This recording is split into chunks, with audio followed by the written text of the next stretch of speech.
Tapi saudara, kalaupun kita kena dampak dan kita sedang dalam kesulitan, tetap memandang kepada Tuhan. Karena apa?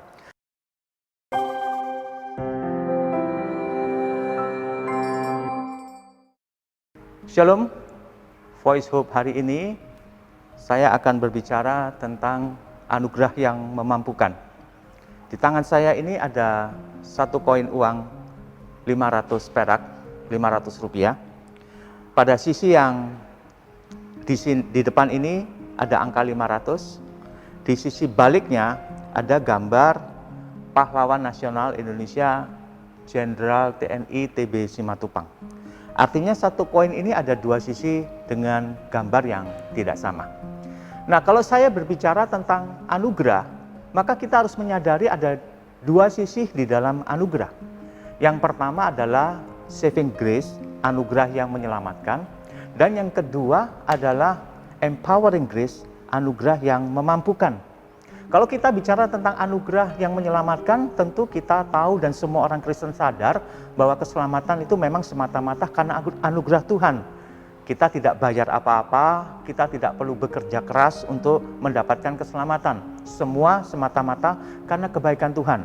Jadi anugerah itu adalah kebaikan yang Tuhan berikan kepada kita, yang kita sebenarnya nggak pantas untuk terimanya, tapi Tuhan berikan kepada kita karena kasih-Nya yang begitu besar. Jadi kalau kita berpikiran bahwa anugerah berkaitan dengan keselamatan, itu adalah saving grace.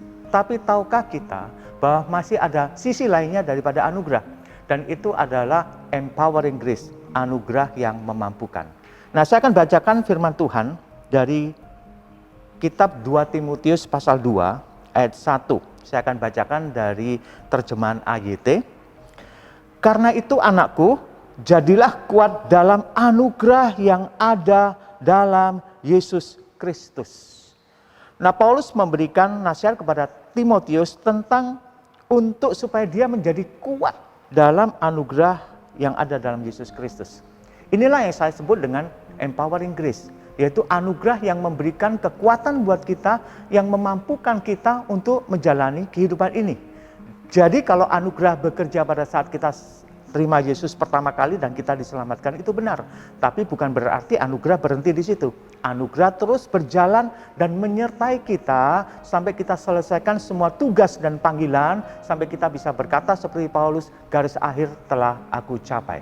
Saya bacakan lagi satu ayat pengalaman Paulus tentang tentang empowering grace ini di dalam 2 Korintus pasal 12 ayat 9. Dikatakan demikian, tetapi jawab Tuhan kepadaku, cukuplah kasih karunia bagimu, sebab justru dalam kelemahanlah kuasaku menjadi sempurna. Sebab itu terlebih suka aku bermegah atas kelemahanku, supaya kuasa Kristus turun menaungi aku. Paulus bicara tentang kasih karunia yang memberikan ia kekuatan atau kuasa untuk menghadapi kehidupan yang dijalani oleh Paulus. Jadi kalau kita berpikiran bahwa anugerah itu hanya sekedar keselamatan, kita mengalami sebuah kekeliruan. Tapi kalau kita berpikiran bahwa anugerah itu bukan hanya keselamatan, tapi juga berbicara tentang kemampuan yang Tuhan berikan kepada kita, maka itu akan memberikan satu kekuatan dan keberanian kita untuk menjalani kehidupan ini. Jadi kalau dalam hidup ini kita mengalami berbagai masalah, persoalan, mengalami berbagai ujian kehidupan, ada anugerah yang memberikan kita kekuatan.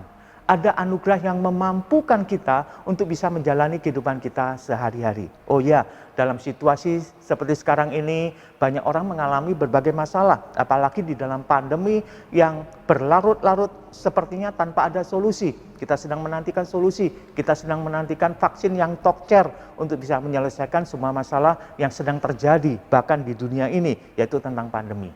Tapi saudara, kalaupun kita kena dampak dan kita sedang dalam kesulitan, tetap memandang kepada Tuhan. Karena apa? Di dalam Kristus, Tuhan menyediakan anugerah yang memampukan kita untuk tetap berdiri, untuk tetap kuat, untuk tetap melihat janji Tuhan dalam hidup kita, untuk tetap melihat pengharapan kita di dalam kehidupan kita. Kalau kita bisa melihat itu dengan jelas, kita akan bisa menghadapi apapun juga di dalam kehidupan kita. Jangan pernah kecil hati, jangan pernah kecewa, ada anugerah yang memberikan kita kekuatan untuk terus melangkah dalam kehidupan kita. Kiranya ini menjadi kekuatan buat kita dan menjadi modal buat kita untuk berani terus melangkah di dalam Tuhan. Tuhan Yesus memberkati kita semua. Amin.